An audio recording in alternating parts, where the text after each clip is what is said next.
Land land এই শব্দটোৰ অৰ্থ হ'ব ধাৰলৈ দিয়া বা ধাৰত দিয়া বা ঋণত দিয়া বা ঋণ প্ৰদান কৰা অৰ্থাৎ কাৰোবাক কিবা এটা কম সময়ৰ বাবে ব্যৱহাৰ কৰিবলৈ দিয়া বা কাৰোবাক ধন দিয়া যিটো নিৰ্দিষ্ট সময়ৰ পিছত ঘূৰাই দিব লাগিব অহা দুটা বাক্যৰ সহায়ত আৰু বেছি ভালকৈ বুজি লওঁ Could you lend me 100 rupees until Friday?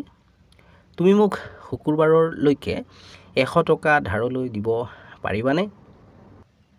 Many banks won't lend to people with bad credit.